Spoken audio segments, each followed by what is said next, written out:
Warning: the following live stream is intended for an uncommon audience. If you are allergic to bold ideas, unique perspectives, or strong opinions, you are advised not to watch any further, as these could result in symptoms, including feeling triggered, loss of wokeness, or commenting in all caps. Those suffering from religious zealotitis, pseudosyphilis, or geocentric tardation should stop watching immediately and seek professional help. This is non sequitur. Never follow.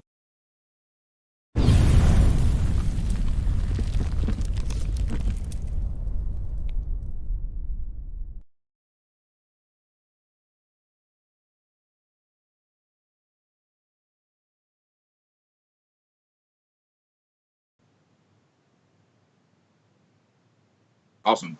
I apparently missed something because Steve's all glowing over there. What did I miss, Steve? Oh, I was just listening to the intro. Oh, okay. That's all. Wait, how did you get to hear? I didn't get to hear it. I didn't hear it. No, because I was listening to it on the outside feed. Oh, okay. Well, good. I hope you guys liked it. It was a labor of love this afternoon. 30 minutes before we started. But welcome, guys. If you don't know, you're watching Non Sequitur. Surprise. I'm Kyle Curtis. Steve McCrae's here. Steve McCrae has a big announcement here in just a few minutes. So I'm going to try to get through that as best as can. It's going to be one of those shows where you're just going to have to work with me. So it's going to be a little rough, but we can get through it. David is producing in the back. Thank you, David. And joining us is the nicest dressed, music-loving skeleton on YouTube, Mr. Nightmare Fuel. How are you doing, sir? Doing very good. I knew you had to add a word after nicest. You couldn't have just left it there. No. The nicest dress. Yes. Okay, that sounds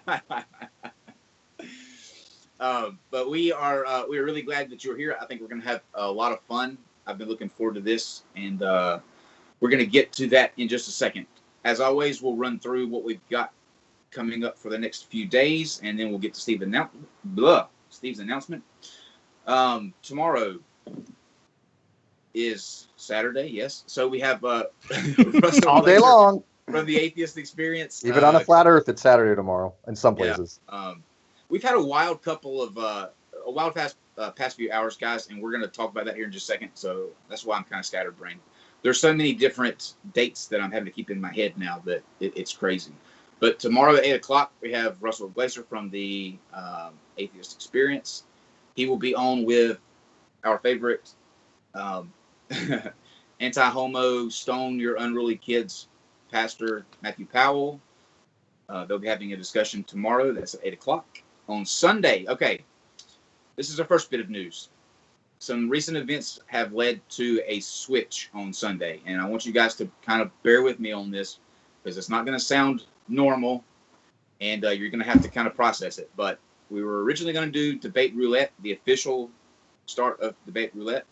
We're going to kick that back to the next Sunday because tomorrow we're going to be having a gentleman that believes that O.J. Simpson is innocent, but not just innocent. O.J. Simpson had nothing to do with killing Nicole Brown Simpson because Nicole Brown Simpson is not dead. She is, in fact, in witness protection, and it was the Illuminati that is responsible for O.J.'s predicament to sow social or civil discourse and unrest in the country. I'm going to give you a second to kind of process that, but I know, man. Listen, you should have seen my face when he was telling me like what he thought about everything. I was just reading and I was going, oh, this is gold. Like, we're doing this as soon as possible. So we're going to do this Sunday. Red's Rhetoric will be with us. And Dave, is it De La Fiore, Steve? Delafiore. Delafiore. Who or is... Delafiore. Delafiore. I think it's Delafiore. And he has been in and out of that OJ case. He knows it from front to back. So we will be, we'll get through it, guys. I promise. Just bear with us at 8 o'clock. It's going to be crazy, but those are the best ones. And then, of course, next week Coming up, we've got Eric Murphy on Monday. We're doing a story about Zachariah Stitchin on Tuesday. Richard Carrier will be with us on Wednesday. And Richard Carrier and Sargon are debating at MythCon this year. We're having them back to back next week. So Richard Carrier will be on Wednesday. Sargon will be debating Brittany Simon on Thursday. All of those shows are at 8 o'clock. And before we get to Steve, real quick, I know that you guys have been listening to me harp on what my thoughts of the Sphinx are. I finally got a hold of somebody that's going to come and kind of present my thinking on it in a much better and much more articulate way than I ever could. And you probably know this guy. He's probably one of the biggest ancient megalith people on YouTube. But Brian Forrester, he will be coming on with us. We're setting a date now, but that's really exciting for me because I followed a lot of his stuff, and it's really cool to have him on. Okay, so we started this YouTube channel in January. And during all of that, you kind of get to where you're, in this case, my co-host, you have creative differences a lot. And there are certain directions that people feel that they need to go, and certain subjects that they feel aren't, being maybe covered as often as they should. So Steve already has a successful channel. It's a really good channel. I suggest you all go out there, subscribe to it, and watch it. But we're going to have to kind of split that between the two of us because, I like the stupid shit and Steve likes the really smart shit. So we're just going to have two separate channels of silly and smart. And we're going to be okay. Everything's good. So Steve, I'm going to let you say your goodbye, and we'll get through the show. Yeah, but I do like the stupid and smart shit. But this channel's kind of a mixture of both. I sold it well. You sold it well. Yeah, you tried. Okay, you good. really did try. But I have stupid shit on my channel too, so I don't think people really believe that. But we have big announcement, people. You guys are gonna need to sit down for this because if you guys know anything about flat Earth and geocentrism, the names I'm going to be mentioning for this next discussion that we're going to be having, and no, I'm not leaving. People are still asking. No, I'm not leaving, people. Yes. Oh my God, they're all dying. They're flipping out, going, no. He didn't think I could do it. Yeah. What's gonna suck, Steve, though, is the one person that goes, finally. Fuck yeah. Yeah. One, there's like everyone watching. I love you guys. Okay. But anyway, so we have arranged for a discussion between one of the bigger flat earthers and one of the biggest geocentrists of all time. This is going to be a hell of a discussion. It is going to be with Antonio Subirats. If you guys know about the Flat Earth movement, you definitely know about Antonio Subirats. And he's going to actually be having a discussion with none other than Dr. Robert Sungenis. If you guys do not know who Robert Sungenis is, he is one of the biggest conspiratorial people out there when it comes to leading the charge of geocentrism. He wrote numerous books on it. He's a Catholic that believes that the entire universe rotates around the Earth. He is the executive producer of the movie The Principle, along with Mark Wyatt and Robert Delano, both of which I've talked to about this movie before. I never talked to Robert before, but I have talked to Mark Wyatt and I have talked to Delano. And if you guys know anything about the movie The Principle, it was basically a movie where they took a bunch of edited scientists and people that were supposedly talking about science and made it appear that they were promoting geocentrism. So we're actually going to have that discussion between Dr. Robert Sungenis and Antonio Subirats. How cool is that? It would be even cooler, Steve, if you would tell them when that discussion is taking place. Oh, well, I'm going to leave that for you because you scheduled it. Because I don't Okay. remember the date. That's going to be on the 25th. It's a Monday, 25th at 8 o'clock. So, yeah. Okay, good. Are you going to leave, Steve? Am I what? Are you going to leave? No, I'm not going to leave. We just talked about this. Nightmare Fuel's my new co-host. And we have a lot of stupid shit to talk about. Yeah. Bring on the stupid shit. Okay, so you guys probably know our guest already. He's a fantastic commentator on here. Makes no bones about his positions. I had to do it once, okay? I had to do it once. You're allowed it once. Yeah. But just in case any of you guys don't, I'm going to let him introduce himself, tell us about, how long he's been doing it, what he does, and we are really happy to have Nightmare Fuel with us tonight. So thank you once again, sir, and I'm going to throw it over to you to amaze the people.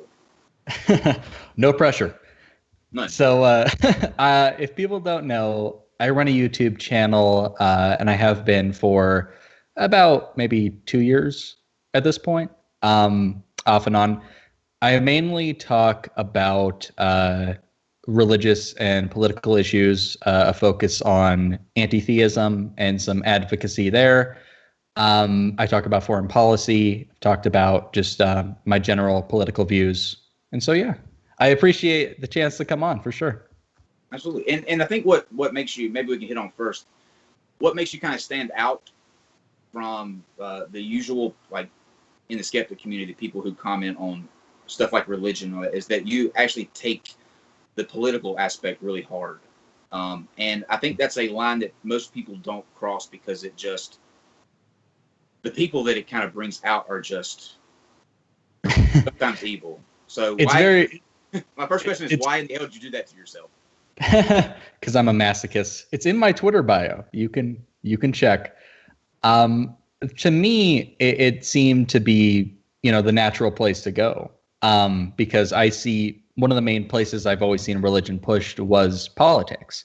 I understand why a lot of people don't do it. It's controversial. And even within an atheist community, you could risk alienating a lot of people by maybe, talking about other issues. If I had a channel where I only talked about I'm an atheist and here's why I'm an atheist, I would definitely be more popular, I'm sure, and I wouldn't be so controversial. But it's something that I did for a while. It got boring, honestly. I'm not against it. I'm not against people doing it. But if you're talking about religion, what makes religion dangerous is not that it's written down, but there are real people who are willing to act it out in the real world. And to me, a big part of being someone who doesn't believe in any of this is I do want to operate in the real world. This is, we have one life, we have one world to muck around with. I know that these ideas are not real and they're ridiculous, and we could talk about that, I'm sure. But at some point there has to be step 2. At some point there has to be a atheism 2.0. Okay, now we talk about, not only is this not true, we can move past that. That's obvious. Now we talk about the effects that these ideas that are acted out by real people have on the world around us, or even how they can influence people's biases subconsciously. And that's very interesting. And so that's where I wanted to take my channel. But go ahead. Absolutely. I think that maybe we should, that new movement you're talking about, maybe call it Atheism Plus. You think that would stick? Oh, God, no. That is a great idea, please, and I don't see how that could backfire at all. Yeah, what could go wrong with Atheism Plus? Yes. Let me put my disclaimer out there, though, guys. Now that I said the words Atheism Plus, everybody watching is now blocked by Steve Shives. I apologize for that, but if you weren't already, that's just the way that it goes. It comes with the territory. So I think you're right, and that's what we kind of, although we don't dive into politics too many times, we have on a few. For some reason, with the people that we kind of bring onto the show, politics shockingly doesn't come up. We run a big range of people that we have come on here, but for some reason it's hard for me to find people who are willing to come on and actually defend a political party. It's a lot easier for them to come on and defend an earth that's flat or a religion than to actually come on and defend the thing that's actually true. Like, the one thing about them that they could probably argue for is their political beliefs, because that's something that you actually do. But everybody just wants to seem to come on and talk about O.J. Simpson being tricked by the Illuminati before they'll do politics. I don't get it. Because I think the political talk would get kind of like dry. I mean, if obviously people do have very staunch political things, and they're like, oh, let's vote for this bill, let's not vote for this bill.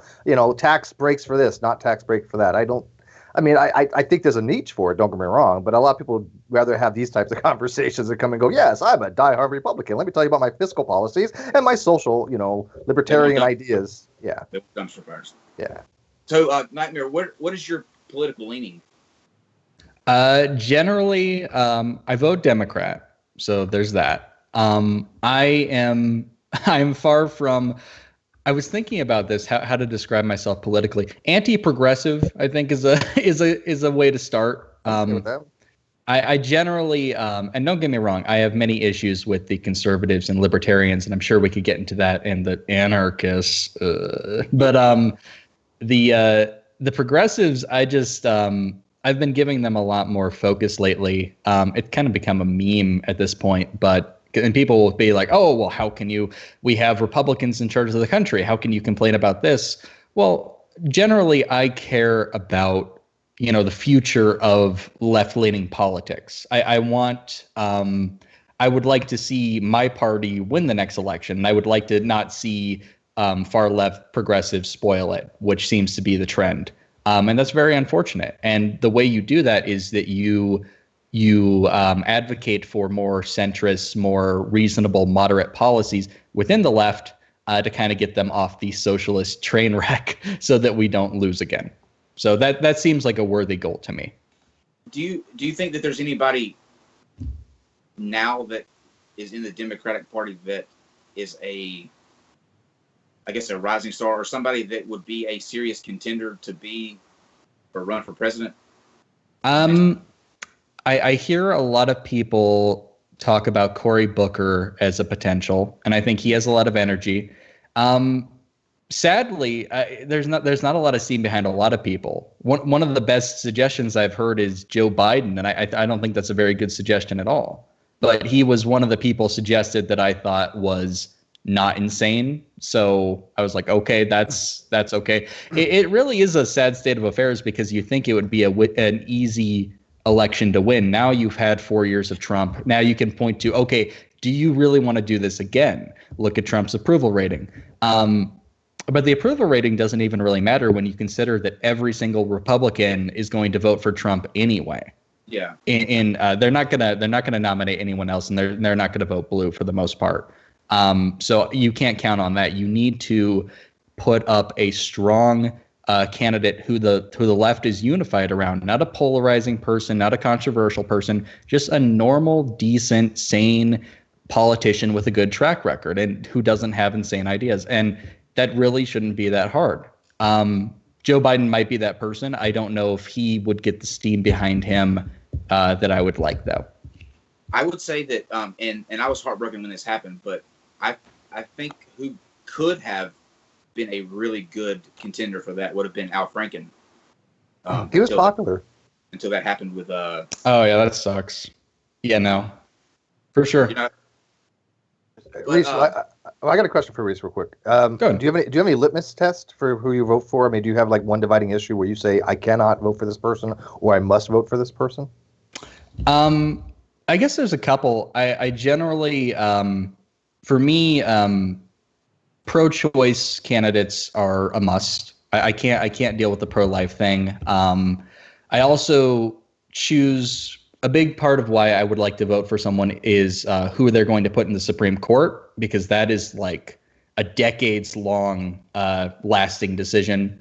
I would say also a politician with a firm pro-American foreign policy is what I prefer. I need a president who is willing to fight for America's place in the world and not let us be overtaken by Russia or China.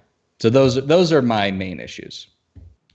How would you grade Trump's performance so far?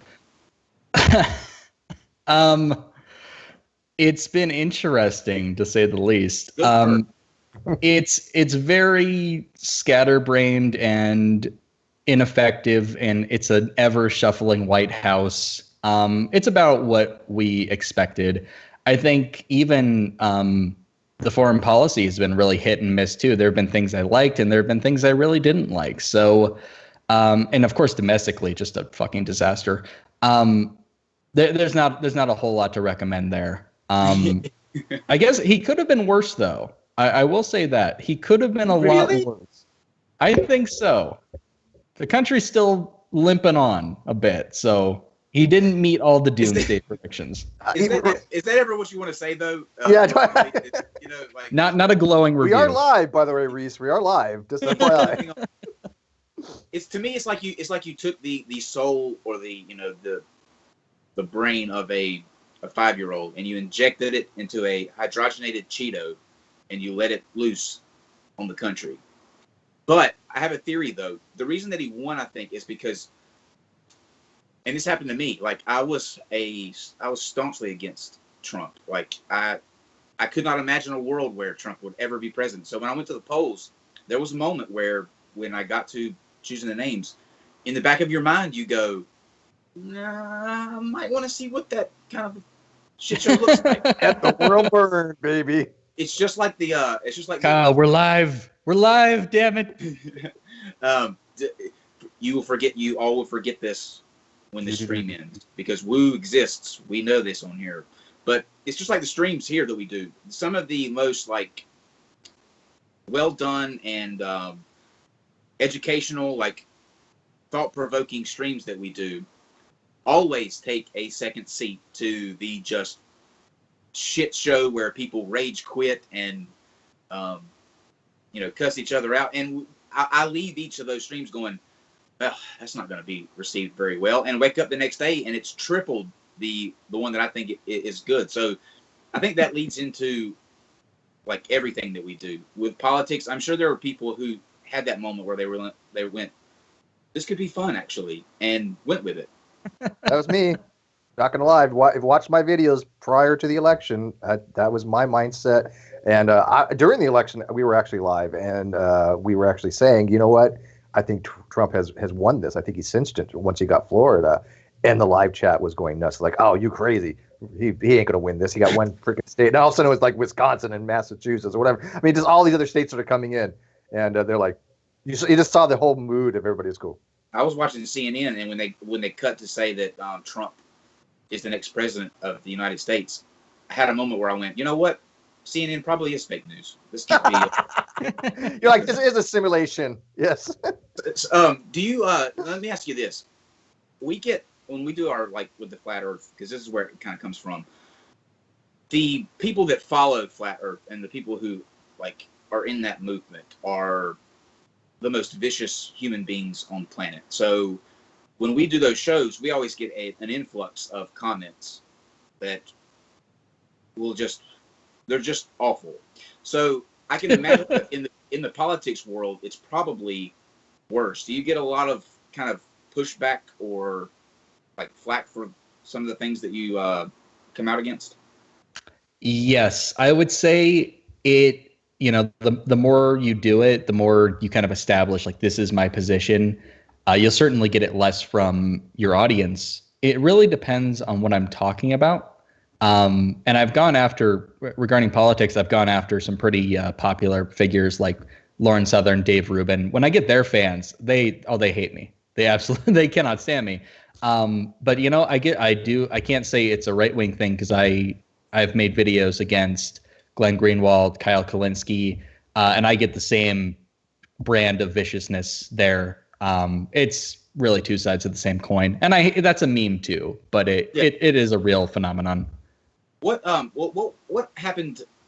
I believe it was like a month ago, where you had tweeted out that somebody had like threatened you or somebody in your family. You had tweeted that out? Yeah, that was it was just a case of someone in a live chat sharing some personal information about a family member. That kind of doxing is pretty typical, unfortunately, in the community. I'm fine, and my family's fine. So why do they I don't want to do that. What is it about doxing that people think that's some kind of weapon to be used against somebody's argument because they differ from you in their either political ideology or just in anything? They're small people. It's ridiculous. It's just. I'm sorry, but I think doxing is one of the lowest forms of trolling and internet harassment you can do on the internet. I just have no respect for those people. What's your like?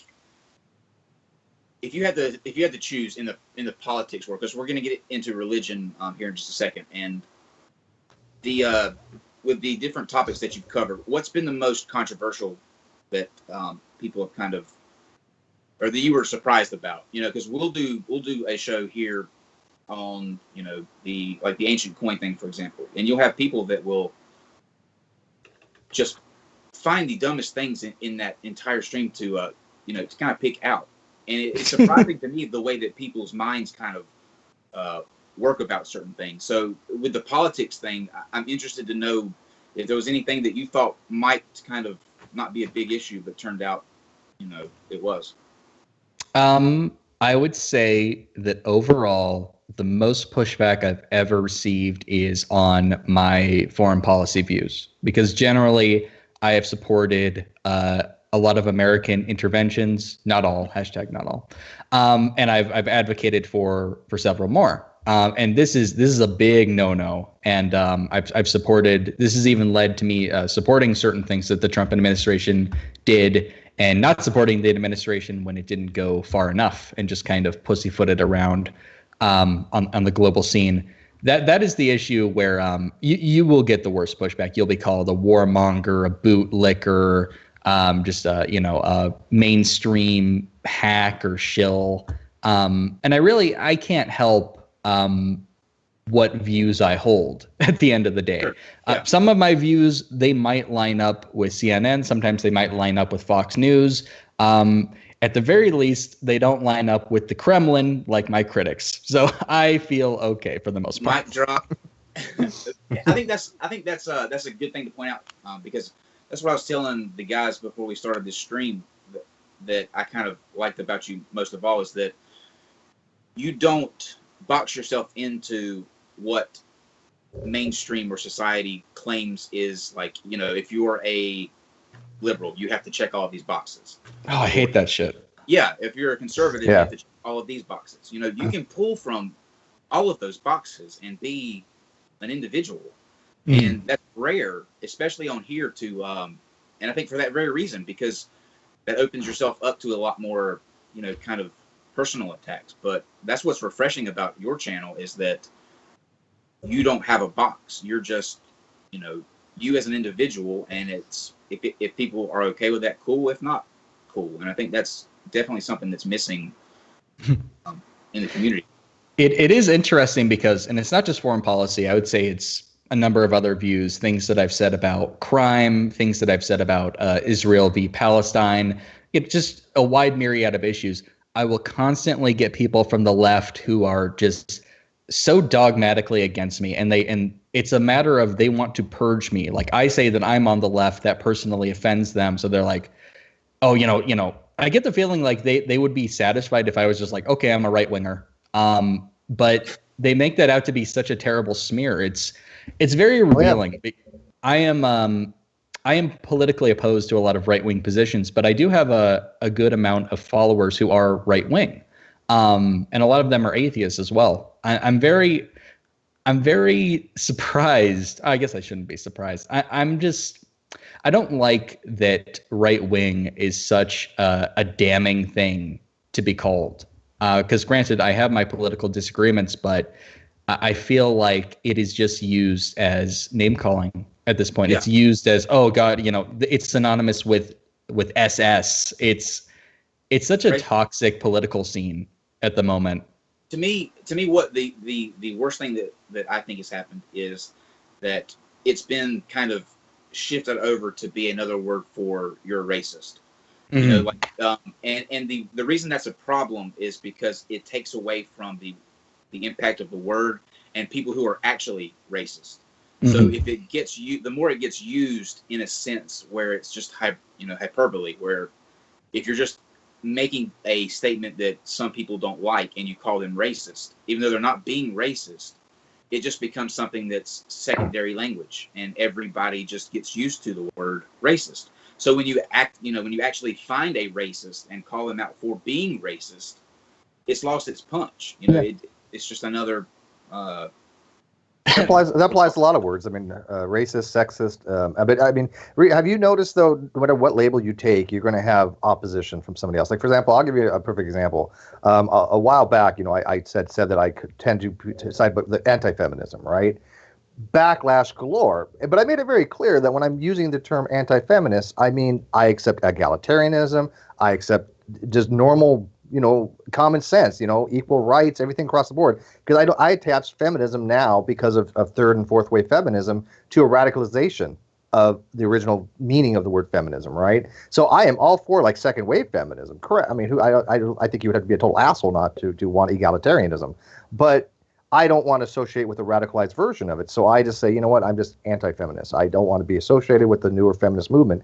Mhm. The backlash on that was incredible, even though everybody agreed with my position. You're an MRA. I was saying I'm MGTOW. They don't give you a chance. And if we're going to talk about how language is used, when people talk about feminism now, they are referring to the modern movement. When people say I support feminism, they're not talking about things that were done in the past. Usually, they're talking about a new path forward, new policies that are being forged. Getting back to that, I feel like if I were to like admit, and I'm not right wing, I really don't think, and I certainly wouldn't be accepted among the right wing political scene because I just have so many disagreements. What does it mean if you say, okay, I'm left, I'm right wing, or if someone were to say they've been just accused of being a racist over and over, okay, I'm a racist. So what? What does that mean now? You've effectively killed the English language. You keep trying to push for. You keep trying to tell me that 2 + 2 = 5, and I guess you can painfully get there at some point. But what have we achieved, except for the entire destruction of language and its use? It's stupid. Absolutely. It's a sad kind of. I'll tell you who kind of remind me of talking to you. Is Rags? Doesn't he, Steve? Yeah. There's a similarity there. Yes.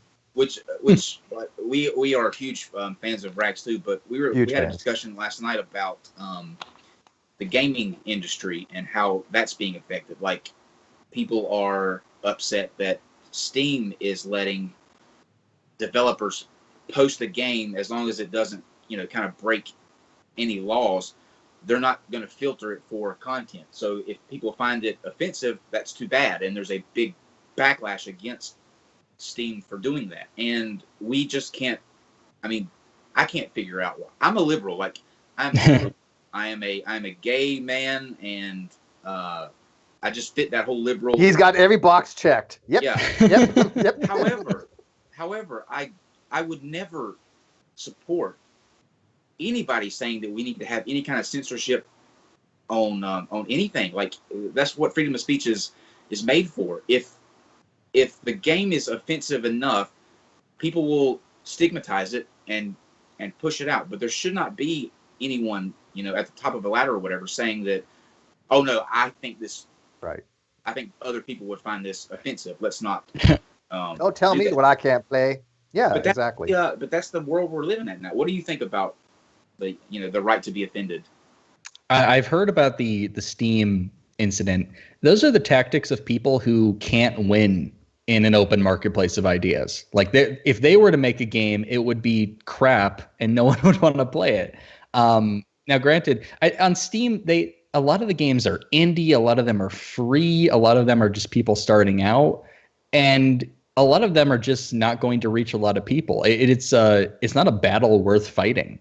No, good on Steam, definitely. If a game is not, if it doesn't include like a snuff film in it, like, there's no reason to take the game off Steam. Well, now here's where we get into the interesting part, and I set that up so that I could see what your thoughts on this next part would be, because the conversation went from that to somebody brought up the point: what if someone made a rape simulation game? Should that be allowed? And I'm interested to hear what your opinion on that would be. If Steam's policy, if they A-OK it, I guess you could write an angry letter. It's certainly not a game I would go out of my way to play. Sure, yeah. But honestly, it's one of those things where I don't see what exactly you're going to accomplish by writing an angry letter to Steam over it. It just makes you feel better about yourself by this. Or some people do. They're like, oh, well, I got an issue here. Let me go vent it to it and write an angry letter. To be fair, that is That's a better example, though. But, and Like that's you- offensive. But That's offensive. It is offensive. no, what I'm What, saying is writing a letter? it's offensive that that game would exist. Yes, but So is it any better or worse than the games that allow you to go and murder people? I mean, Yeah, I you mean, talk about characters that aren't real. right. I mean, I happen to like Grand Theft Auto. I happen to enjoy playing Yeah. that game. It's a very violent game. But in the marketplace, if you don't like a fucking game, you don't buy it, you don't play it, you don't have anything to do with it. It's a simple Agreed. fucking thing like that. I don't want somebody to tell me that I can't play Grand Theft Auto because I think it's a fun game. Right. And if we're going to allow murder, where's the cutoff of, how do you say no rape but okay murder? Yeah, and I gotta tell you, I've never once had the propensity to want to run out with a baseball bat and start beating on hookers because I play, Grand Theft Auto. It never even would cross my mind. I understand it's a morally inert game. It is just that it doesn't make me live out fantasies. I just think the game style is fun. It's crazy. It's insane. And I suck at it, by the way, but it's fun. Driving is hard in that game, dude. I didn't mean to put you on the spot there, Nightmare, but I found that conversation last night just so fascinating. And since it's kind of We had a good discussion. it's in your realm, It's a relevant issue. I would say though, if you were complaining, I'll give the social justice people some credit here. If that's the game you're complaining about, that's a better complaint than I usually hear. Like, because that is something that is legitimately offensive to a lot of people. Now, granted, every game's offensive to someone, so Sure. it's not a good standard.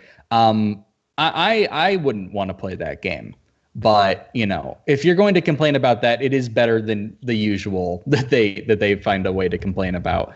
But still, if Steam wants to keep a game like that, then that's their prerogative. And it's not a battle that I'm interested in fighting, really. and ultimately the thing is, he brought that up as an example. That's not even an issue. There is no rape simulation game. He was just trying to push Yeah, that's the worst example of a game you could think of. But most games that are being complained about, it's like, oh, there's a female character with boobs, ban it. Oh, that drives me fucking nuts, right? I mean, oh my God, she had triangular tits. Who the fuck cares? I will say this, Nightmare Fuel, that is not the worst example of a game that they. Yeah, we got worse. Eventually, Oh, dear. we got to. Let's not go there, but we got worse. Well, I'm just going to say what it is, and then we're going to move on. But it got brought up. Well, what if they make a pedophile simulation? Jesus. Game? I think you've just It got disconnected dark. the reality It got dark. when you bring that up. But anyways, so what I wanted to kind of focus on mainly tonight, because I think that you have it down better than anyone I've seen on YouTube, and also because my co-host is agnostic, and I think that he needs a good ass kicking from an to Bring bring it, him around. bitches. But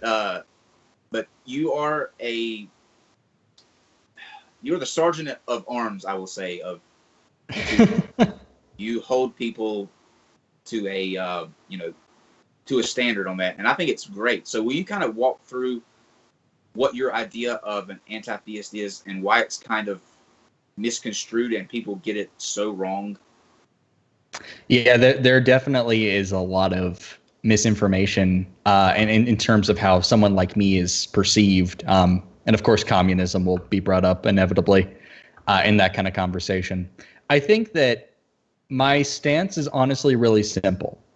I think that theism is not only factually untrue and completely unfounded, I think it's very dehumanizing because theism inherently puts humans under a god. Never mind that it's a god who I don't believe exists. But I think that human beings are very much capable of forming their own cohesive moral structure to benefit themselves. At the end of the day, the morality that's laid out in a lot of theistic ideologies, and all of them, it's not from a god, in my view. In their view, it is from a god. It was simply the opinions and whims and customs of ancient people. And when it comes to that debate, I believe that in many regards, modern people have been able to outclass ancient people. No offense, you did good for your time. You did fine. You did the best you could given the circumstances, but we have advanced so much beyond, BC. We've advanced more in the last 2,000 years, 1,400 years, depending on the ideology. That it really is crazy to me that we would give any reverence or any kind of moral authority to something that clearly doesn't deserve it at all. And that's how I feel. And I'm very unapologetic about that because it is something that I believe is legitimately important. And I do get rather irate about it with certain people because there is a real world impact of people's apologetics and people's normalizing of certain ideologies. There are many cogs in this big crazy machine, and a lot of people are complicit. A lot of atheist commentators I've found, they really want to harp on about the fundamentalists. They want to go after the Westboro Baptists, and yeah, they're bad. But they're not the people. We're talking about like 30 people. They're not the ones who normalize Christianity in America. They're not the ones. If we're going to have that conversation, we are talking about millions of people whose ideas contribute to that cesspool, and that's a problem to me. And that's something. In short, that's how I feel. Are you? Did he break He up? He had dropped out for a couple times, yeah. But I heard what he said. Yeah. Hold on. We got most of it, but it dropped out just once or twice. Oh, sorry. Is it okay now? Yeah, you sound better. Yeah. The biggest issue I see is that people have when they hear anti-theist, they have a certain kind of image of what that means in their head. And besides yourself and people like like Godless Cranium, who kind of actively go after that moniker of themselves, you don't see a lot of other, or not too many, that will kind of bestow that name on themselves. Or Shannon, you. Yeah, of course, Shannon. Yeah, but the reason I think that is because people have an image of somebody that's militant, somebody that is just wanting to strip everybody of their religion in a roughest way possible, just mocking. It's a negative connotation when they hear anti-theist, more so than atheist, and atheist already has the bad stigma that comes along with that. Is that accurate? And if it's not, why does it get painted in that light? Because it's easy. It's an easy straw man to erect. I don't think it describes me. And I certainly don't spend the majority of my time being a militant, in your face. I'll do most of that online, and even then, I don't feel like I go after random people. I go after people who are actively putting their ideas out there, and they should expect criticism. And if you don't, I think that you're a really entitled person who doesn't understand how this online discourse thing works. So yeah, no. And when it comes to freedom of religion, that's something that I support. Now, granted, there's going to be certain rituals or customs or practices that are just illegal because we can't have Mayan heart ripping ceremonies. So things like that are obvious. Yeah, I know. I'm sorry. But that's, if people see that as an infringement on freedom of religion, I'm sorry. We need to live in a reasonable society. Yeah. Have you ever heard Godless Cranium's way he kind of defines anti-theism? Because I like the way he actually explains it. I mean, I think that is what anti-theism is really supposed to be, the way Godless Cranium invokes it, and I probably think Shannon as well. Is that the people that think anti-theist means anti-theism means anti-theist or anti-religion to the point where you want to abolish all religion by, if you could push a button and it could go away tomorrow, you would do so and kill every theist out there. That's not what anti-theism is, as far as everything I've ever seen in the literature. But I think anti-theism is just the approach that you don't like the concept of God. You would like to see religion eventually go away, but every anti-theist I've ever talked to all agrees they would like to see it go away organically. And that is why they're out there saying, well, we don't need to have gods any longer. We don't need to have religion. Let's try to extricate that from our society, but over a time of a period, because I agree with you that freedom of religion is important. Some people do want religion. I'm not going to take that away from them, and I don't think the states should. But I think advocacy for a certain position, whether you are a theist or anti-theist or atheist or whatever, is fine. Everybody has a right to do that. Would that fall in line with your position for anti-theist? Sure. I think that a lot of theists are sensitive to the point where advocacy for atheism or anti-theism they view as an infringement of freedom of religion. Yeah, that's not. They believe that their freedom of religion supersedes my freedom of speech. Yeah, That's a problem. That is not something that I can deal with. Totally Ultimately, it comes down to, at least from what I can see. Now, if I see an anti-theist who is advocating for that kind of insanity, I will gladly make a video on that person because that is not something that I want to be associated with. But I am ultimately attacking ideas and going after people who strongly believe in those ideas and let those ideas control their lives. I don't think that should be a controversial position at all, especially when the ideas themselves are so horrible. Absolutely. And I will say about you that the way that you can tell that you are fair-minded about this and that you're just not playing favorites or giving leniency to certain people is a good example is that would be Rachel's video when she did hers about anti-theism. Mm-hmm. And you kind of went and explained the kind of points where that could have been a little bit stronger. But, you don't just limit it to attacking people who think differently than you do. And I think that's another reason why your channel is different than most, because you don't play favorites and you're not just trying to out one side. It's what you see as being kind of incorrect as a whole. And I think that's hard for people to do. Are you saying he's trying to act normal? Well, see, I don't think that's normal. I think that is normal. I tend to think that's the way I would want most people to try to approach these different things. Right. That's the way that you would want. Okay. It's normative, not normal. How about that? It's the way it ought to be, but it isn't what it is. In our society now. Yeah. Normal is to, Gotcha. in your clique or in your club, Mm-hmm. Right. It's okay, don't mention it. It's that. But I think it's a commendable action on his part. I should have mentioned that because when it comes to the theist versus atheist debate, I think tribalism is very much the norm, and yes. I would say the majority of my videos when it comes to this topic have been me going after atheists. Strangely enough, it hasn't been me going after theists.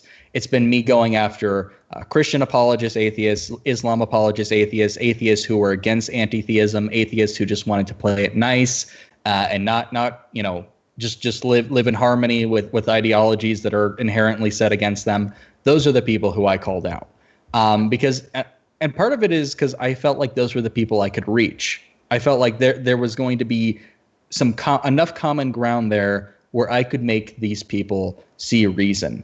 When I see trends within the atheist community, Rachel Oates is a rising popular atheist YouTuber at this point. When she makes a video against anti-theism, I think that is very hurtful to what the ideas that I'm advocating for. And I do want to offer some counterclaims myself. And so if people end up seeing that video, maybe they'll also see mine and they'll also see my point of view.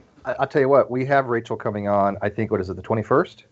Mm-hmm. That might actually be a very good topic because I understand her position and your position on anti-theism, and I think you guys would have a great discussion on that. Would you be willing to maybe do something like that? I would be down. I don't think she would be, though. I can talk Rachel into anything. Come on. She loves me. Tell her I promise to behave. I'll see what I can do. I'll talk to her. Because I'm a huge fan of Rachel. I'm a huge fan. Yeah, I don't think that he honestly, if he's not doing it to do a get you, right? No, yeah. It's not a thing, but I think that would be a really productive thing to do. But yeah. You'd be surprised. A lot of people, because I made a couple of videos against Rachel at this point, and a lot of people did make it out to be just the most ridiculous. Oh, you're jealous because she has more subscribers. No. You're a misogynist. You're going after a woman. And these are videos where I actually went out of my way to be nicer than I am in most of my other videos. And I expressly discussed the ideas. I didn't attack her in any personal way. I don't see in any way how anybody can charge you with that. I watched that. So, yeah, that's as crap. You do in your videos. I mean, that's like I said once again, like you don't punch in the areas that most people do. Like it's an idea. You're attacking the idea, not the person. I think that's what makes the difference. And I don't like that rhetoric most of the time either, because I'm not against attacking people, and I generally Sometimes. I'll be down on atheists who say, "Oh, I'm not going after religious people. I'm going after religion." Well, like I was saying earlier when I was describing my views on religion, religion exists because of religious people. It has a real world impact because of people. It's not just an idea. You can be against any number of ideas. I could sit here and make 10 videos against Norse mythology. No one believes in it. It would be a Hang waste of on. my time. That's Oh, not wait, true. wait, If you have wait. not met Ocean. Ocean Keltoy. He's triggered right now. We have someone who genuinely believes in Odin and Well, Yeah. that is He has a whole certainly group on it. interesting. Yeah, he's got a whole group that believe that. it By the way. is interesting. And I by the don't- I way, mean, okay. I find that, and I've told Ocean this before. This is why I love talking to him, because it's like I love Ocean.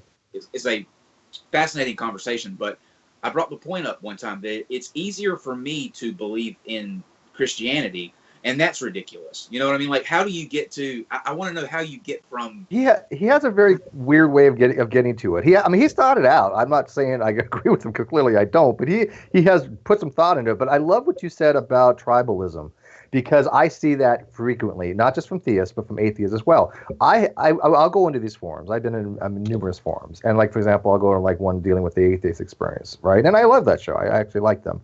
But I'll make factual statements that are verifiable. You can go look it up. This is not my opinion. This is not something I'm promoting. Just factual statements.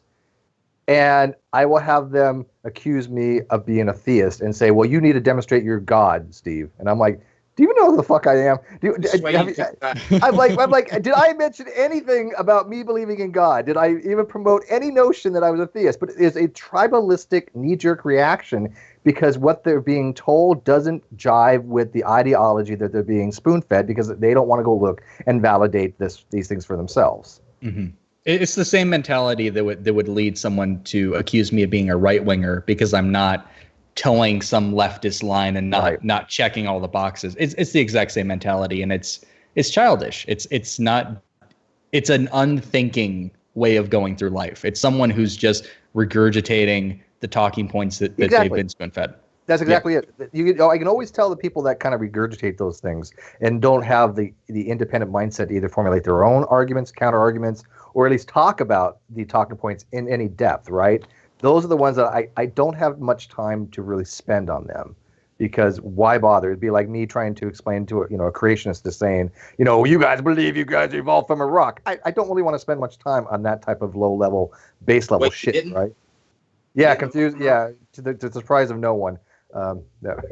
If you can find, I've looked. I'm telling anybody, if you can find me somebody, a scientist that has ever put forth that we evolved from a rock, bring them over. I want to talk to them. Okay. And I'm interested.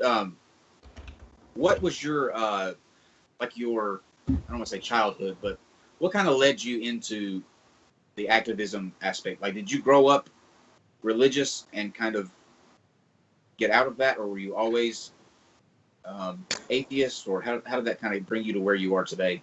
I was raised non-denominational Christian.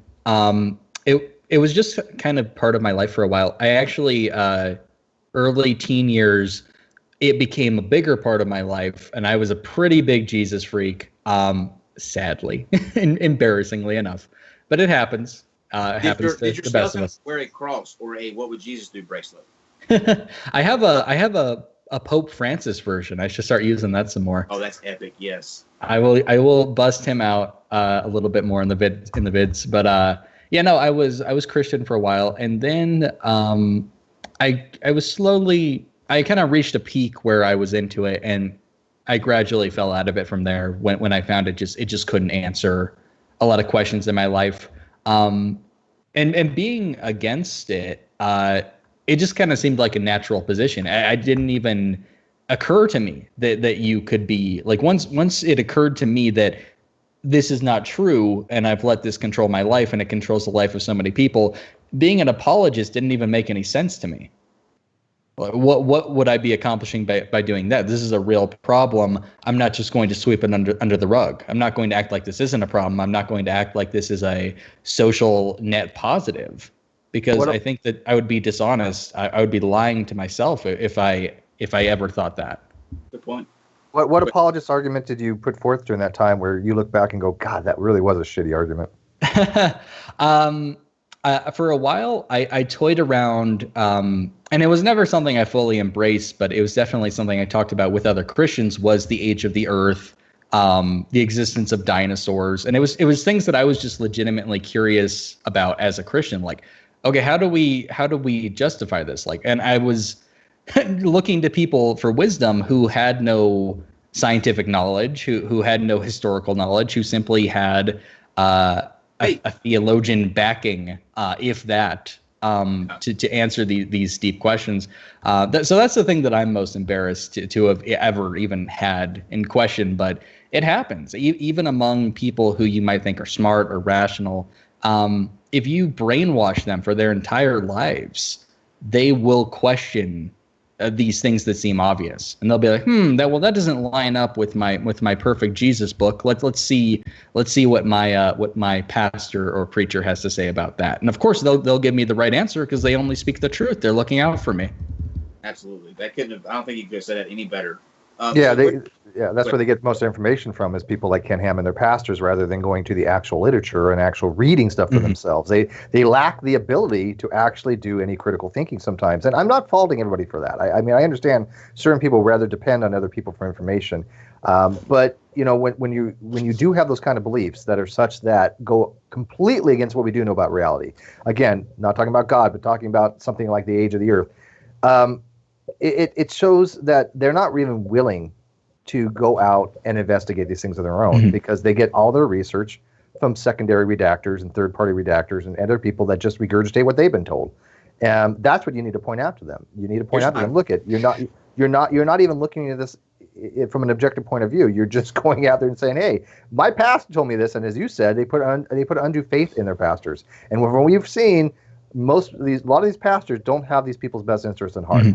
Here's And to those real quick, then I'll let you go. Okay. If you're one of those people that like to lean on other people for advice and to get a second opinion, forget people. You have access to the internet.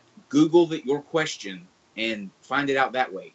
Forget people. People will lead you astray at every turn, but Google it. And can I throw in there, when you do Google, don't take the first or second sources you come to always. I've seen, because a lot of times it goes like Quora, and I'm sorry, Quora has some shit answers to shit. If you're gonna Google, go look at multiple sources.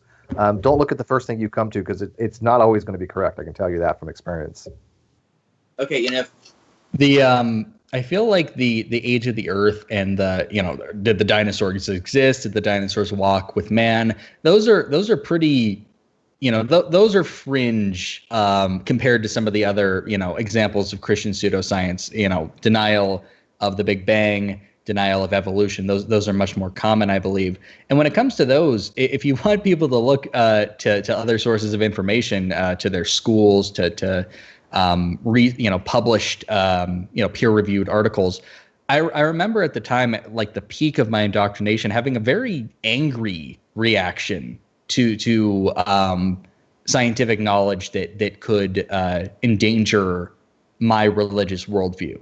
So I've definitely lived that. I know how people, even the nicest, normalist people, can get to that stage. And I was certainly in no mood to question my beliefs, because once my beliefs fell, once there was any hole in my ideology, then that meant that I wouldn't get to live forever. And I wouldn't be able to be redeemed. I would have to be accountable for everything I'd ever done. I don't think people realize the great importance that believers put into their ideologies. And I cringe anytime I hear religion compared to anything else. I think that people can be dogmatic about other ideologies, but I've never seen anything as close to this level of, live or die dedication that is completely unjustified. That's something that people need to understand. I feel like a lot of people water down religion. They be, oh, that's not a big deal. They're just having fun. I wasn't having fun. I was in a constant state of conflict, and it was not even my choice. I was indoctrinated from birth. I didn't have a choice in that. I wasn't having a good time. I certainly, it wasn't my freedom of religion that was the problem. It was I was being basically psychologically abused in this system that no one seemed to care about. People were completely, oh, it doesn't matter. Just let the parents indoctrinate their children. It'll be fine. You don't need to call that out. You don't need to do anything. Let them be. I'm sure they'll sort themselves out fine. I'm fine now. A lot of people aren't so lucky, though. A lot of people do carry a lot of psychological scars because of their indoctrination. A lot of people face far worse indoctrination than I did. I think I faced a pretty typical middle America Christian indoctrination. Not everyone's raised in Christianity, though. There are people who are raised in Islam, which is a much worse religion. There are people who are raised in more fundamentalist strands of Christianity, which is worse than what I faced.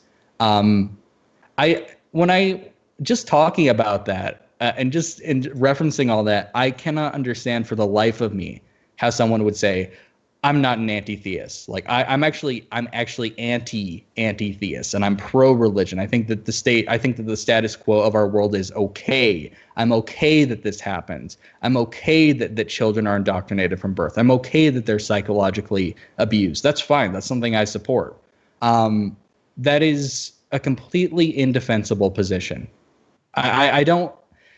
It does make me angry, and I don't want to get on anyone's case because I think a lot of apologists are misguided in their own ways. I certainly felt that way about Rachel Oates. I didn't feel like she was malicious in a lot of her misrepresentations of anti-theism, but it's annoying, and it's so typical to see this because it misses the point. We have the problem in our society is religion. It's not atheism. It's not being anti-religious. Unless you're anti-religious to a completely unreasonable point, and you will not be defended by anyone in my camp. But those people, if those people even exist to any great degree, they would be called out instantaneously. They are not a problem worth harping on about.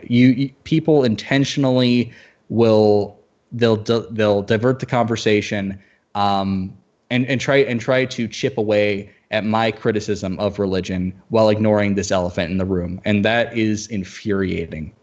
That's well said, and I can speak to exactly what you're talking about because the emotional scars that you mentioned, I still, in a lot of ways, sometimes today, still deal with because of my experience in religion and coming out not only as an atheist but as gay, because that's an added layer to it that I wrestled with coming through it, thinking that, I'm this abomination. There's something wrong with me. I need to try to fix this.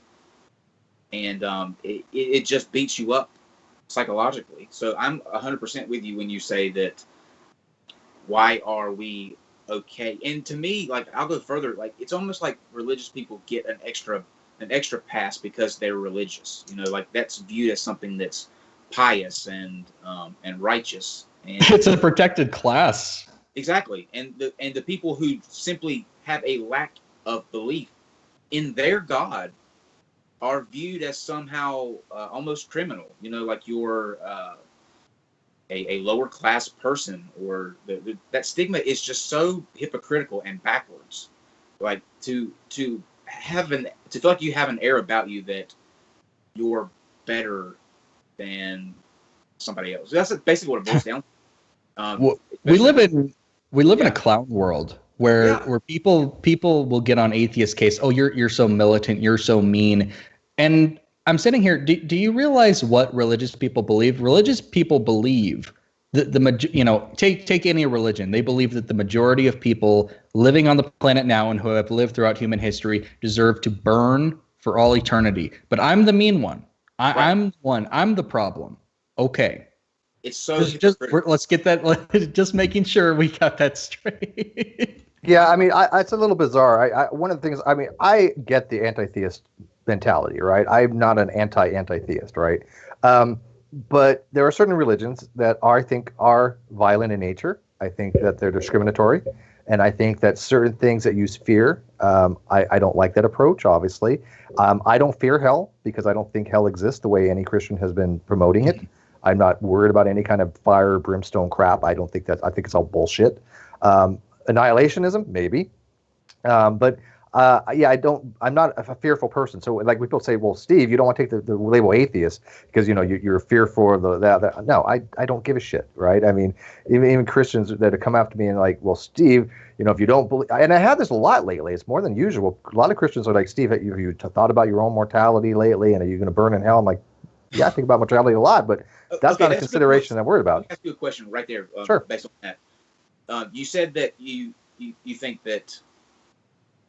Let me ask you this: can you name me a religion that doesn't, at some level, involve some sort of indoctrination, fear, discrimination, or any of that kind of thing? Can you name Well, I me mean, there are some religions like Buddhism, Taoism, Jainism. They're not really those kind of religions that go and say, "Hey, believe this," But I mean, yeah, most religions do have some kind of what's called argumentum ad baculum, which means argument from the cudgel, or believe me or suffer the consequences. It's a consequentialism approach, right? And I mean, those are not really convincing arguments to me because they all have that, but some degrees are worse than others, right? And certain ones that are not that big, some people say, I've met a lot of Catholics say, well, you know what, you don't have to be Catholic to be saved, and okay, so you're not really saying be Catholic. But who decides that? But hang on, yeah, no, I agree. But there are religions out there that literally go out there and say, if you don't hold your younger creationist belief, you have no chance of salvation, right? And I'm like, fuck off. That to me, if you want to take anti-theism to that point, where I say those religions I don't give a crap about, sure, I'm all for that, right? Because I'm against what they're saying. Yeah, I obviously I'm not going to believe in that type of deity that it requires me to believe that the Earth is 7,000 years old because I know that's not true. Mm-hmm. I think a big part of advocating for anti-theism, and it's an idea that I've tried to push, is every religion is different. I know I'm kind of just saying religion as a blanket term, but there are very real descriptive differences between each ideology and in how you would approach them. And that's something that I think that's an idea that's not necessarily popular within the atheist community, at least the American atheist community. I do think that there is a lot of conflation that happens, and that's not very useful.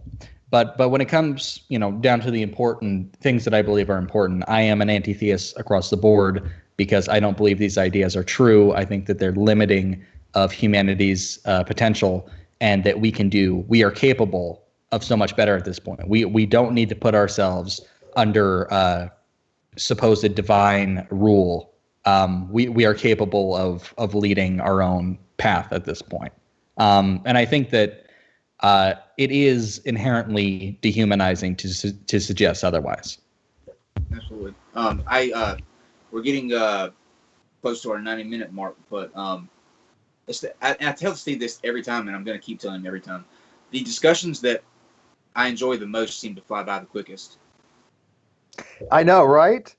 The boring ones, you just sit there and go, God, let it end. No, it's not. I never have. You know what? I don't think we've had a boring episode to me yet. I have never sat there and go, God, would just end. I have one. Maybe we'll get into that. But I mean, for the most part, though, we're not going to say who it was. But for the most part, no, I love all of them. But stuff like this, has it really been 90 minutes? I swear to God, I've not even looked at the clock. Wow, that's weird. Normally, I would be, I would go. The time would be an issue, but I've got to be. I've got another interview on another channel at 10. So, I wanted to ask you this question ever since we had this guest on Tuesday, because you were the person that I thought of when we kind of went through it, and I thought it'd be interesting to get how you would answer this question. We had a guy on, Charles Kowalski. He's an author. He wrote a novel about there was a situation in which a group of people were attempting to commit terrorism in the name of atheism. It's just a novel, so he's just exploring that kind of idea. But as we dived into kind of the novel and what it means and how it can be brought about, an interesting question was raised, and that is, if you had a button that could do that could cause something.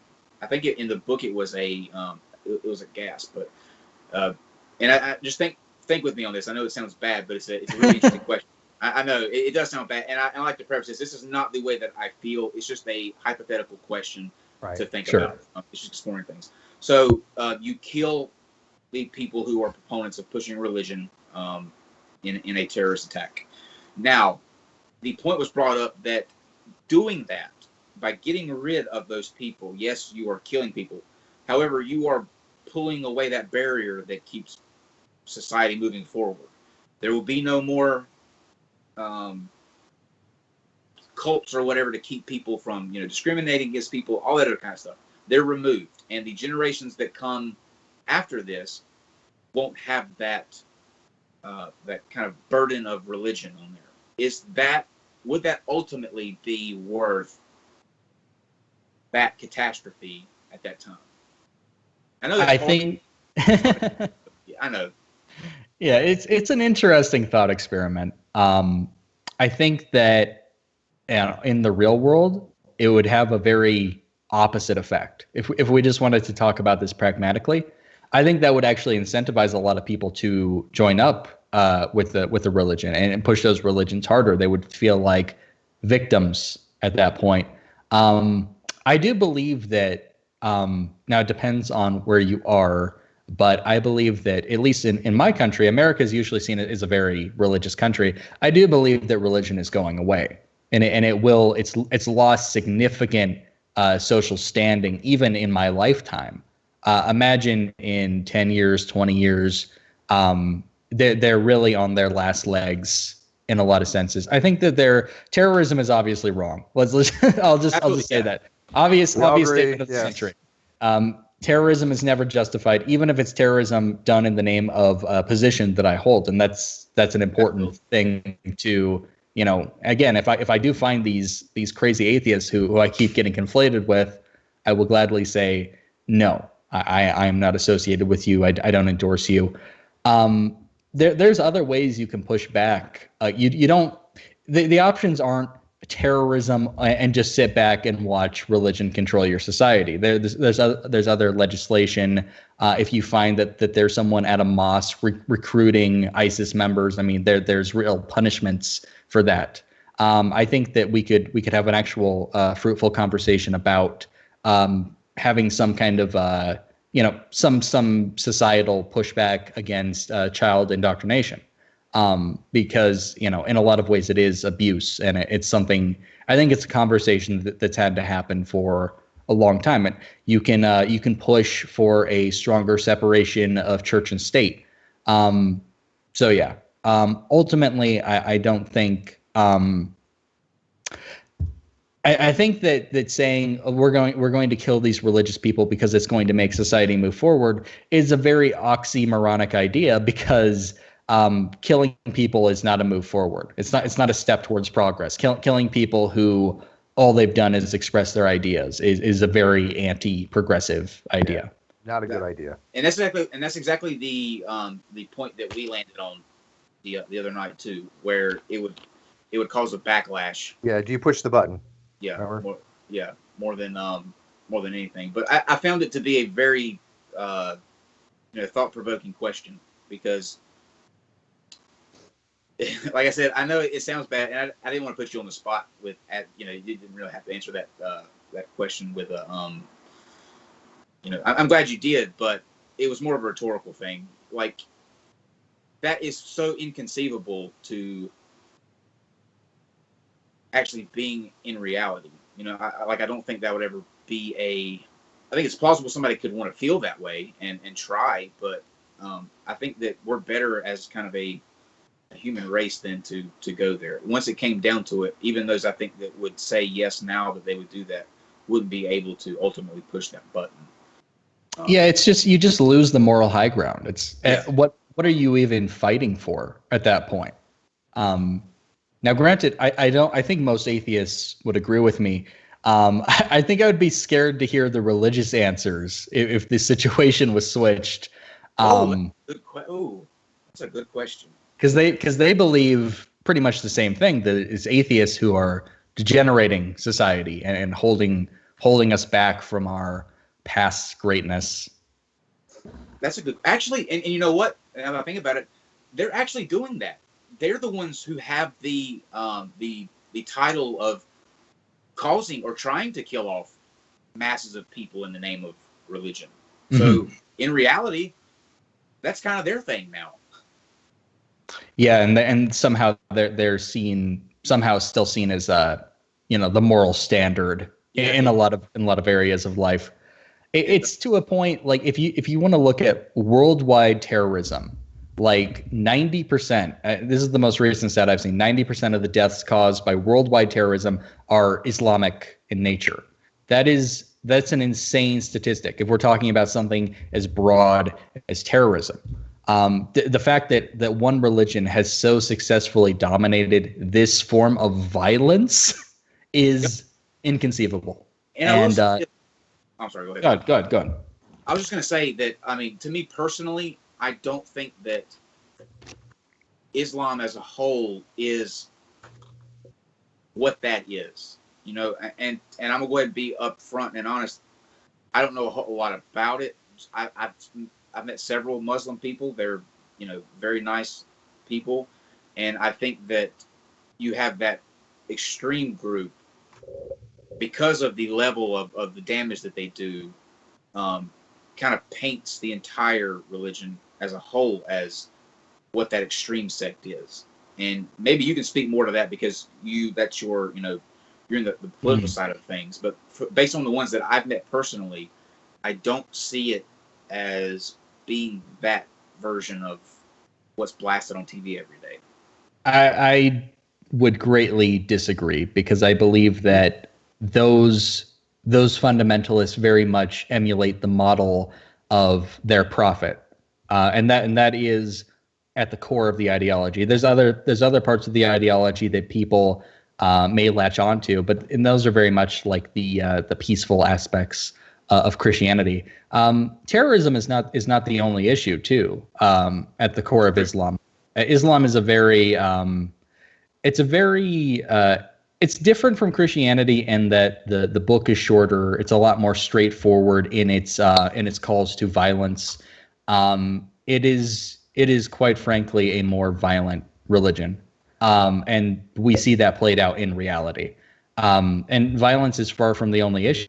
It's an extremely homophobic and misogynistic religion as well, on top of just being anti-humanist. I think that if you look at the Muslim world, if you look at fundamentalist groups, if you look at theocratic nations, that is the face of, that's what happens when the religion has no secular barriers put on it. You might be able to find a nice Muslim living in a secular society, but that doesn't say that Islam is a good religion. It says that that's a good person who is barely in line with Islam. They're still offering cover for Islam and they're still normalizing it in society, which is a problem. And I would take issue with that. I would take issue with a person who knows better still advocating, oh, this is a great religion. It's very clearly not a great religion. And you're bullshitting yourself if you feel otherwise.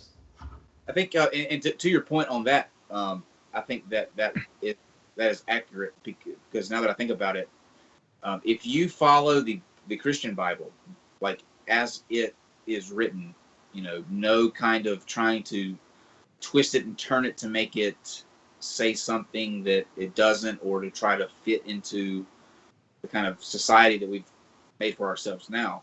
The closest people that follow that book to the T is Westboro Baptist Church. Yes. And we're lucky because that is greatly frowned on in our society, even that, and that's far from the most extreme sect. I mean, if you go to a country that doesn't have the kind of separations that we have, that doesn't have our societal secularism, you're going to find more fundamentalist strains of Christianity where anything really goes, and that is the end result.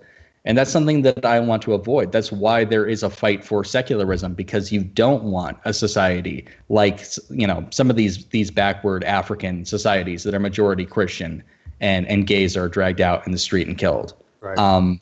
That's a glimpse at what your society could become if you give too much leeway to this ideology. Do you think that people like Westboro Baptist Church actually, in the meta sense, actually do more good than harm, only for the fact that people use them as a litmus test if this is the shit we don't want? They're obviously a terrible group. I think that the worst part about them is that they allow other Christians to scapegoat. Oh, I'm fine because I'm not them. I'm not a homophobe. True. I'm not like them. Even though they are subscribed to a homophobic ideology and they further normalize it in society, they normalize it under the radar, and it will spring up at some point and eventually inspire more homophobia. It doesn't matter. You can say, oh, I'm a Christian and I'm not homophobic. It doesn't matter. Your religion is, you are strengthening your religion, and homophobia is not going to leave Christianity anytime soon. You are only, I made a video about this actually, about, it was a response to the Huffington Post, and they were talking about Mormon feminism. This is a really interesting one, because you basically had these Mormon women who were like, oh yeah, our church is a little sexist, but we're still Mormons and we're pushing for progressivism and feminism. And I pointed this out with Islamic feminist advocates as well. I believe that the religions are very much, they leech off of those people, and the ideas that are going to come out on top are the religious ones. It's not going to be the progressive ones. It's not going to be the feminist ones. You're basically undermining your progressive activism and only further strengthening the worst aspects of your religion. These are core tenets in religions like Mormonism or Islam. You're not going to get rid of them. Your progressive activism is so contrary to these religions. It will not reach people in a meaningful way. The people who follow those religions, they're going to listen to their holy books over you. They're going to listen to their preachers over you. All you do is further strengthen those religions. And it's very sad. The Mormon thing was kind of a fringe, like it was just an interesting thing to talk about. But a lot of modern feminism is dominated by Islamic activists, which is disgusting, and it's completely unforgivable, and it's done more to harm feminism rather than move it forward in any meaningful way and normalize Islam in the Western world. They managed to normalize Islam over feminism, because if you are preaching an acceptance of Islam as an ideology, it is inherently anti-feminist. No matter how much you try to water it down, it is inherently anti-feminist, and that message is going to carry through. It's so strange because we're sometimes the way people react to things are just crazy. But to your point, I remember reading an article a couple weeks ago where it was talking about the decline in. This was just talking about in the United States. It didn't do like as the world as a whole, but it's down 44% since I believe 1992. So that's a huge drop. Mm-hmm. And I think that can be attributed to the information age. Like, you literally can look up anything and everything that you want, and people can fact check. Because back then you used to have to, you'd go to church on Sunday, and it was your preacher. He would never lie to you, and there was no way to fact check that. Your sermon, you'd hear what he would, claim to be true or whatever, and then you just go home, and that would just be life. But the issue, the way that I tie it all up into a bow for me, and why I'm a big supporter of anti-theism, is because hate and discrimination is taught. It's not something that's inert in humans in any way. If you put, I think tribalism is inherent, but I think that they take advantage of that, and they propagate the worst examples of it artificially. Is the thing. But if you put two kids on an island, one black, one white, or one gay, one not, and they're not influenced in any way by any other aspects of life. Did you read Lord of the Flies? I mean, do you think that's not? You think that's not the case? You think they would I read Lord of the Flies. that would kind of come up? It's Steve's I don't. holy book. Piggy's. I can't talk about it right now. But no, that would not happen. I mean, it just wouldn't. You would not have that in you. You learn that from based on like who you're around, who raises you, your religion mostly. That's where the pitfalls that we have in society, the barriers, not only in social aspects but medical. I mean, stem cell research. We could have been so far advanced in that field, but when during the Bush years, you had that stoppage because it was on religious grounds. Imagine where we could be now with that kind of research going on. It just keeps people from advancing to an optimal state, I think. And anytime, in any other capacity, that would be called cancer, or some other thing that needed to be taken care of. So I think you summed it up perfectly tonight. This is why tonight's this discussion was a perfect example of why I'm a huge fan and why people should go and check everything that you do. Thank you. It's all fantastic. I'm gonna let you close us out with anything that you want to plug, what you've got coming up, that sort of thing. Steve, did you want to before we do that? Yeah, let me just say real quick couple points. One, hey, I have actually found something that is actually worse than incels. Do you want to hear it? You're gonna love it. Oh dear. So there's a new branch. There's a new branch of incels, and I just recently found this out just now. They're called brain cells, and they're a group of incels that get together to have intellectual discussions in the aspects of inceldom. End the show with that, bitches. And also, people have been asking about Patreon. I put all the links in the video description. If you want to be a Patreon, people have actually joined just now. Appreciate it very much. As you guys know, this is not a monetized channel, so Patreon means a lot to us. We have to hang out tomorrow too, by the way, at 4:30 for Patreons. We're gonna talk to you guys about what we've got. We've got a bunch of surprises coming up this summer. We're gonna go through them with you guys and get you to vote on a couple of directions that we're gonna go. So. And if you're a brain cell, I'll personally invite you as well. I want to talk to a brain cell. Find me one. Okay, now that announcement that we made at the beginning of the show about Steve leaving, unfortunately, the channel, that is... That's one of the reasons would be why, right? What the fuck are you doing, Steve? And a brain cell. Dude, brain cell. In a way, it's kind of creative, but holy shit, I didn't know there was a whole thing on inceldom. Do not encourage them. Do not encourage them. The Encyclopedia of Inceldom. Okay, whatever. Not here if you'll rescue this horrible... out here. The last thing you want to do is encourage their cleverness. Praise them for their cleverness. Absolutely. I guess just kind of an ending point. I think this is an important idea because there has been a lot of talk tonight about religion ending organically, and I think that in some ways it can. And a lot of those are the older religious institutions that are abandoned at this point and undefended. They're very much just like dead trees, and they're pretty easy to knock down. But religion is artificially propagated in society. When it comes to those ideas, granted, I think they're going to fail. And as the information age continues, they fail more and more and more. They still harm a lot of people. Keeping that in mind, I think that the kind of activism, if you want to call what I do activism, a YouTube channel, it is in a way. It's modern activism. It's me spreading my ideas. I think that is completely warranted and justified. I'm not. It's not something that I would ask everybody to do. Not something that I've often heard. Oh, are you asking everybody to have a YouTube channel? Are you asking everybody to come out of the atheist closet? Are you asking everyone to be an asshole? No, I'll be the asshole. You can sit and watch, but I hope that my ideas resonate. I hope that my ideas are received in a positive way on that front, because I believe that they are the correct ones, and I believe that they are the ones that are going to positively affect society and really chip away at the negative elements that are holding us back.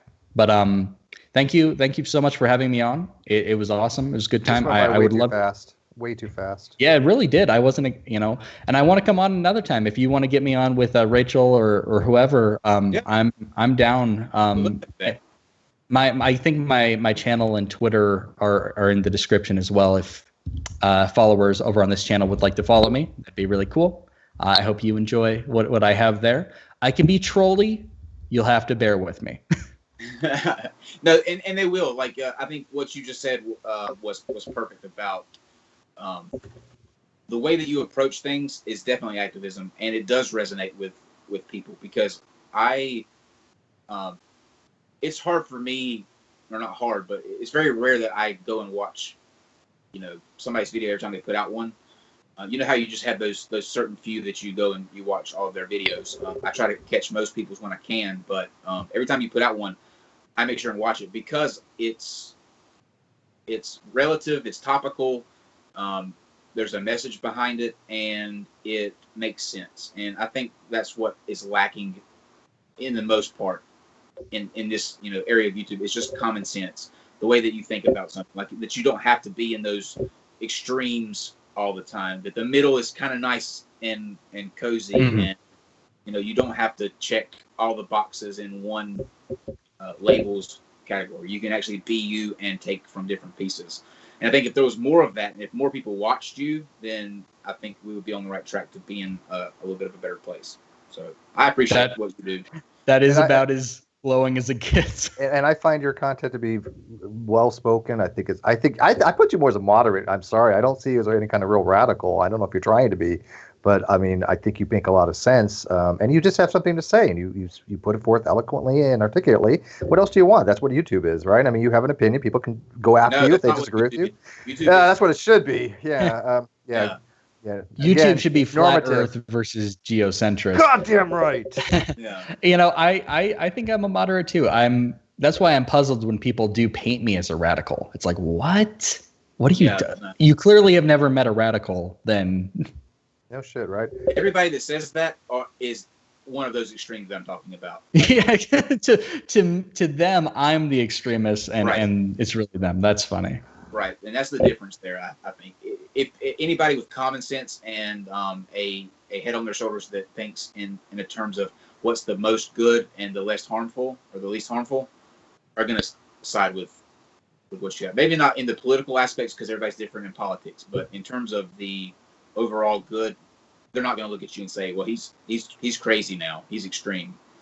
But speaking of which, guys, tomorrow we will be back with Russell, and then on Sunday, please be here for the OJ thing. I really do. And it's Glasser, Russell Glasser, by the way. Yeah. I believe I said. What was I saying, Glaser? Yeah, I think it pronounces his name Glasser, if I'm not mistaken. Yeah, it's Glasser. Yeah. My apologies, Mr. Glasser. I don't think he's that sensitive. It will happen. It'll happen again. I screw up English words, like regular English words. Not that Glasser's not an English word. I should just shut up. I really should. Good night, people. Good night. We'll see you at 8 tomorrow.